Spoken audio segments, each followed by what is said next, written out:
So here we are at GABF 2012. I'm here in the Surly booth with Todd, Haug, the brewer at Surly. How are you doing? Very good. How are you doing? I know the fest just started, but what are you drinking? Well, I'm making sure all our beers taste right.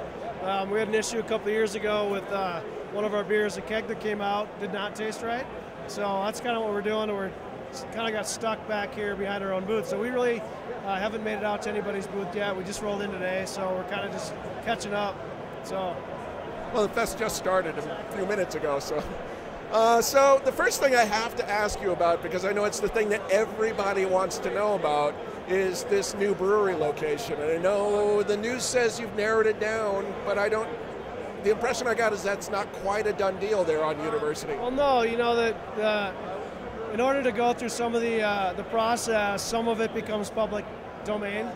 So the lead site, which is the one that ended up in the news, it's just that, it's the lead site. We do have other locations, one in western Minneapolis, one just out of North Minneapolis, but that is, honestly, that's the lead site. But we do have other options, only because that one's not a done deal. Most of the sites are brownfield, so we really got to make sure we know how much cleanup needs to be done before we just jump in and buy it and find out it's way over our heads as far as money it's going to cost to clean it up. So. We have that lead site. The other sites, that one was just in process before we even got involved as far as the demo of existing structures. The other ones have some structures or some other issues with their cities, so we're trying to work on that at the same time. So, but that one leaked out because it is the lead site, I'll be honest. It's one of three that are, you know, and then there's 4 and 5, but those are distant. And so that's the honest truth. So I know a while back I talked to you and you were concerned about water if you moved. So if you move out of Brooklyn Center, how are you going to deal with water? Well, all I can say is honestly you don't need to worry about it. Because there's some uniqueness to some of the stuff we're looking at that we could take care of some of those concerns and probably dial in our water chemistry pretty darn close to where we're at now.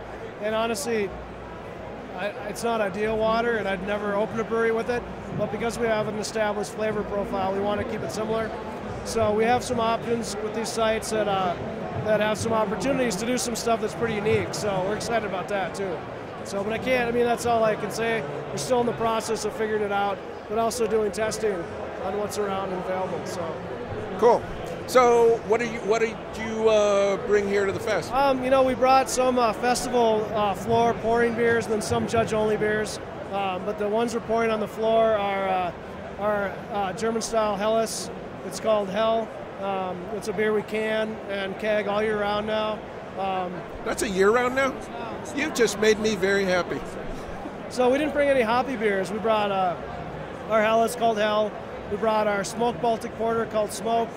We brought Pentagram, which is our version of our anniversary beer 5 that we're going to make and release every year. That's 100% Brett fermented dark beer, I guess, aged in red wine barrels. And then we brought Coffee Bender, which is the one beer we've had multiple wins at the JBF with, is that Coffee Bender. So you don't have the beer here, but one beer that I think you should talk about because it's really interesting is 6, your anniversary beer this year. You know, I really looked at the style guidelines for a beer like that, and I had a gut feeling that it really falls through a lot of the cracks. It's not really experimental enough flavor profile-wise, I think, to wow a panel of judges on the experimental panel. It's not malt forward enough. I mean, we wanted it dry, so there's very, very little sugar left in that beer. So old ale, strong ale, I think it would just seem real thin and bitter. So it is what it is, and you know, maybe we'll age some and see how it tastes and send it next year. More in the strong ale category as it rounds out a little bit. But it is remarkably dry. I mean, it's what, like 15%? Yeah, we ended up going for a super dry beer, so we ended up using enzymes, a super high gravity yeast that's capable of going over 15%, and it really allowed us to get all those sugars converted into fermentable sugars, and really kind of let the wood come through.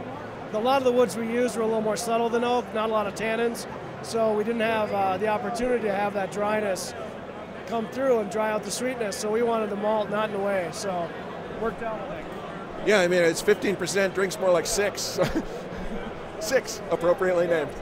So one last question. So we have had 7, I think, breweries open in Minnesota since the end of June.